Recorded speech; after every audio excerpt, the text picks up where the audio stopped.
Everyone, so welcome back to my YouTube channel science की पाठशाला with प्रिया। तो कैसे हैं आप सब? आई होप आप सब बहुत अच्छे होंगे, बहुत अच्छे से आप लोग की पढ़ाई भी चल रही होगी। तो जैसा कि आप सबको पता है कि अभी हम क्लास 12th का या आपका चैप्टर 8 चल रहा है, जो कि आपका क्या है, माइक्रोब्स इन ह्यूमन वेलफेयर। ठीक है, तो इसमें आज हमें क्या पढ़ना है बेसिकली, यहाँ से आज ये लास्ट टॉपिक है। ठीक है, उसके बाद आपका चैप्टर 9 शुरू होगा। एंड जितने भी लोग इस चैनल को सब्सक्राइब कर रहे हैं, तहे दिल से उनका बहुत बहुत शुक्रिया। एंड चलिए बिना किसी देरी के आज का टॉपिक शुरू करते हैं। आज क्लास ज़्यादा बड़ी नहीं होगी। तो माइक्रोब्स को अब हमें एज अ बायो फर्टिलाइज़र्स देखना है।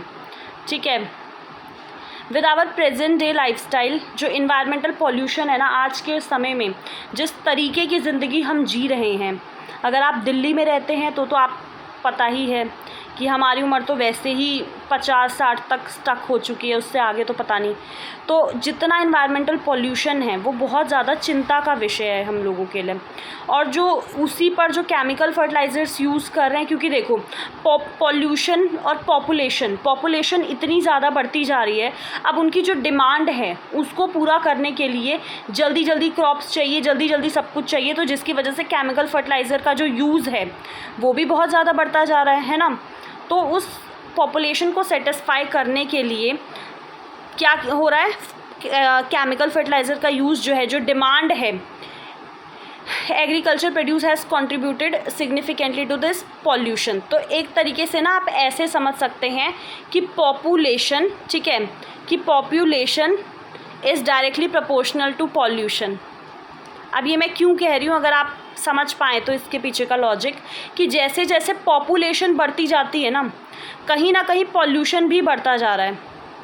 डायरेक्टली प्रोपोर्शनल इसलिए मैंने कहा क्योंकि जैसे जैसे पॉपुलेशन बढ़ रही है, उनकी डिमांड को पूरा करने के लिए जो हम केमिकल फर्टिलाइज़र्स का यूज़ कर रहे हैं, उसकी वजह से पॉल्यूशन भी बहुत ज़्यादा बढ़ता जा रहा है ना। Of course we have now realise that कि देयर आर प्रॉब्लम्स जो हम ओवर यूज़ कर देते हैं ना केमिकल फर्टिलाइज़र का। एक तो केमिकल फर्टिलाइज़र वैसे ही बहुत नुकसानदायक है, ऊपर से ओवर यूज़ इसका किया जाता है तो ये और ज़्यादा घातक हो गया। तो अब बहुत ज़्यादा प्रेशर आ चुका है कि अब हमें ऑर्गेनिक फार्मिंग की तरफ बढ़ना चाहिए। अब हमें ऐसे फर्टिलाइजर्स का यूज़ करना चाहिए जो नुकसान ना पहुंचाए, बायो फर्टिलाइजर्स। अब बायो फर्टिलाइजर्स आर ऑर्गेनिज्म जो कि enrich the nutrient quality of the soil, जो सॉइल की क्वालिटी को न्यूट्रिएंट से भर देंगे। और जो मेन सोर्स होता है ना बायो फर्टिलाइजर्स का, वो आपके बैक्टीरिया हो गए, फंजाई हो गए, साइनोबैक्टीरिया हो गए। आपने पढ़ा होगा जो लेग्यूमिनस प्लांट्स में जो नोड्यूल्स के बारे में आपने पढ़ा होगा, जो सिम्बायोटिक एसोसिएशन से बनते हैं राइजोबियम के। ये जो बैक्टीरिया होते हैं ना राइजोबियम, ये एटमॉस्फेरिक नाइट्रोजन को, जो एटमॉस्फेयर में नाइट्रोजन है उसको फिक्स करते हैं एटमॉस्फेरिक फॉर्म में, जिसको फिर प्लांट्स यूज़ कर लेते हैं एक न्यूट्रिएंट के सोर्स के तरह। बाकी बैक्टीरिया आपके एटमॉस्फेरिक नाइट्रोजन को फिक्स करते हैं, लेकिन ये फ्री लिविंग होते हैं। जैसे सॉइल में आपको एजोस्पाइरुलम हो गया, एजोटोबैक्टर हो गया, इनके नाम याद रखिएगा कि ये नाइट्रोजन कंटेंट को सॉइल में क्या करते हैं, एनरिच कर देते हैं, सॉइल में आपका जो नाइट्रोजन कंटेंट है उसको बढ़ा देते हैं। ठीक है, अब जो फंजाई है इसे हम जानते हैं कि ये क्या करता है, सिम्बायोटिक एसोसिएशन बनाता है प्लांट्स के साथ, जिसको हम माइकोराइजा बोलते हैं। तो फंजाई का association with plant is known as mycorrhiza.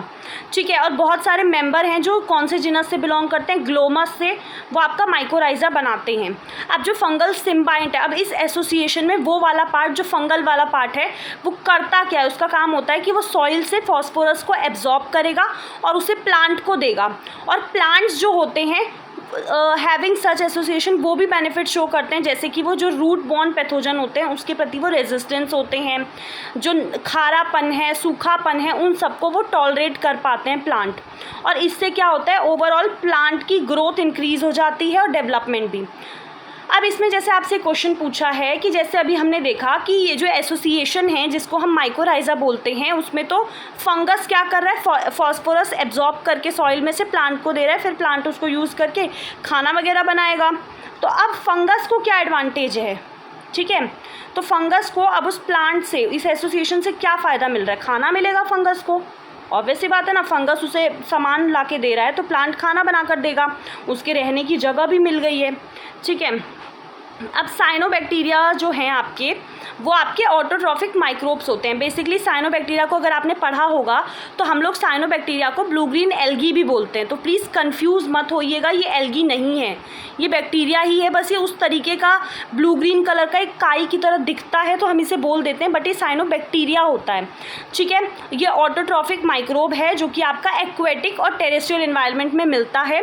Many of which, और ज़्यादातर इसमें से करते क्या है, एटमॉस्फेरिक नाइट्रोजन को फिक्स करने का काम करते हैं। अब आपको एग्जाम्पल दिया है anabaena, nostoc, Oscillatoria etcetera.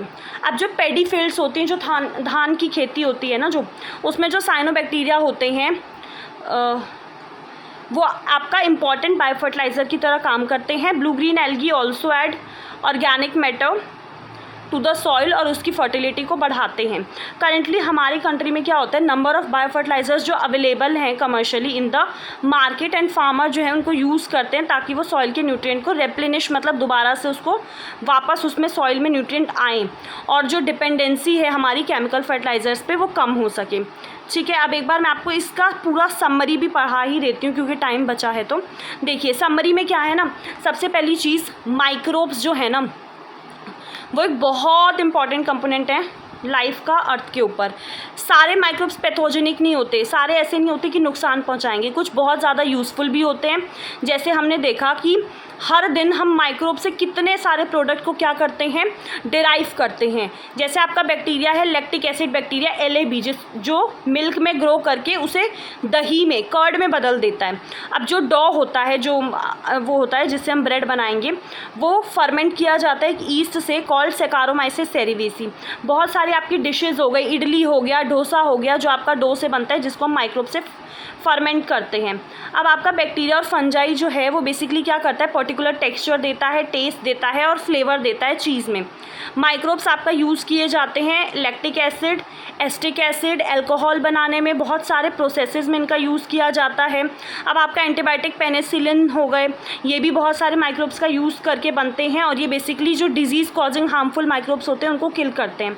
Antibacteria जो है वो आपका बहुत इंपॉर्टेंट रोल प्ले करता है इन्फेक्शियस डिजीज़ को कंट्रोल करने में, जैसे आपका डिप्थेरिया हो गया, वूपिंग कफ हो गया, ठीक है, डिप्थेरिया हो गया, वूपिंग कफ हो गया, और आपका निमोनिया हो गया। फॉर मोर देन 100 ईयर्स जो माइक्रोब्स हैं उनका यूज़ किया जाता है सीवेज वेस्ट वाटर को ट्रीट करने के लिए। मिथेनोजेंस आपका मीथेन प्रोड्यूस करते हैं, फिर बायोगैस का है, फिर आपका ये बहुत इंपॉर्टेंट रोल प्ले करते हैं ह्यूमन सोसाइटी के वेलफेयर में। थैंक यू सो मच, अपना ध्यान रखिएगा। आज के लिए इतना ही।